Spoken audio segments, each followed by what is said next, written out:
So this week, since we're learning about bugs, I've got another story here, and this one's called A Bug Called Doug. So let's find out what it's all about. I'll always remember the day I turned 8. Mikey slept over because he was my mate, and we were allowed to stay up really late. Many things happened that day. It was great.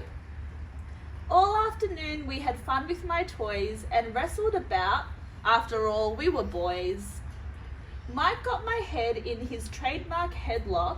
His underarm smelled like an old rotten sock. Ugh, yuck. Ouch! I wriggled about to try and get free and bumped Mikey right on the head with my knee. Ouch! He yelled out, holding his noggin. Do that again and I'll give you a flogging. He was okay and we thought it was funny, and up came a giggle from deep in my tummy. But something was wrong with what he'd just said. The words came from somewhere away from his head.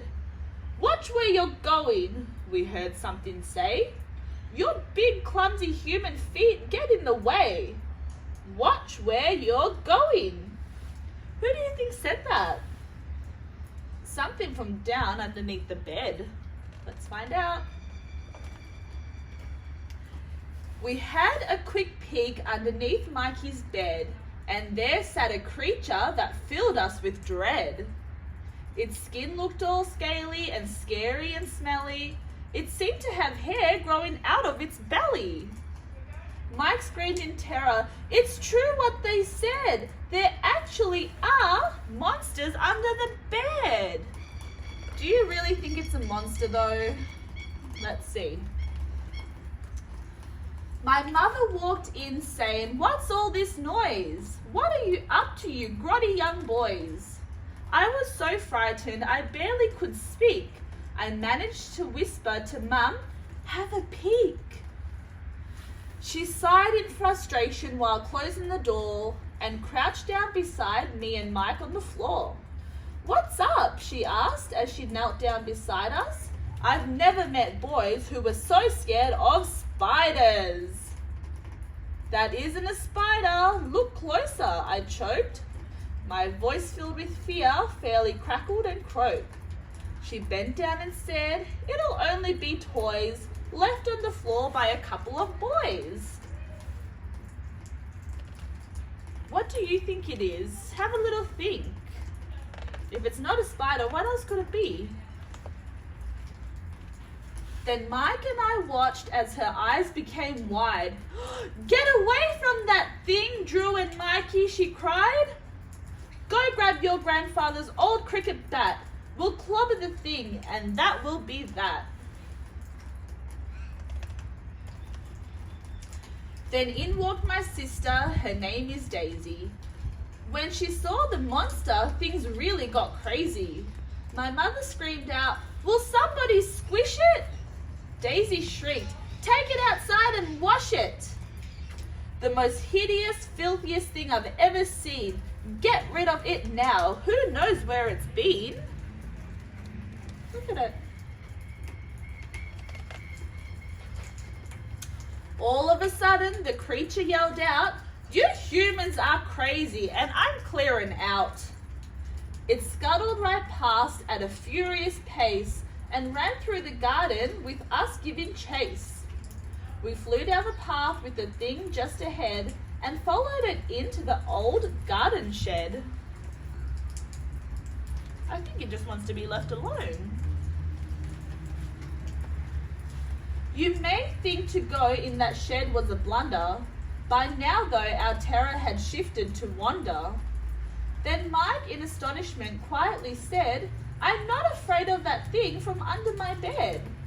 The creature is clean with a shell that is shiny. It isn't the least bit disgusting or grimy." It kind of looks a little bit cute, doesn't it? Look at it.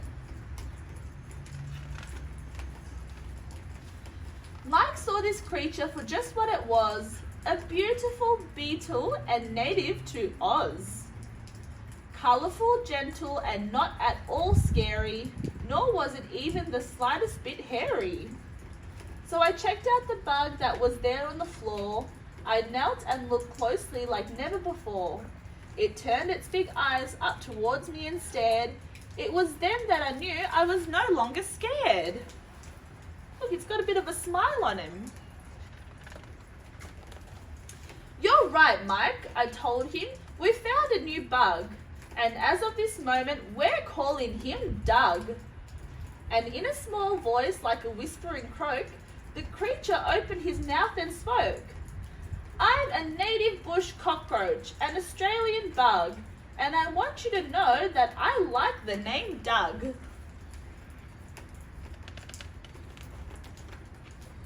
For the rest of the evening, he spoke about life as one of Australia's native wildlife. So we stayed with our friend Doug the Bug the whole night, me and my mum and my sister and Mike. He told us about his love of the land, the wonderful country of deserts and sand. Stories of wombats and lizards and snakes, of huge barramundi in our rivers and lakes. Koalas and wallabies, red kangaroos, and great huntsman spiders that live in our loos. Ooh. Next thing it was morning, we'd slept on the floor. At first we thought Doug was a dream and no more, till we spotted a trail of his prints on the floor, all through the shed, leaving out the door.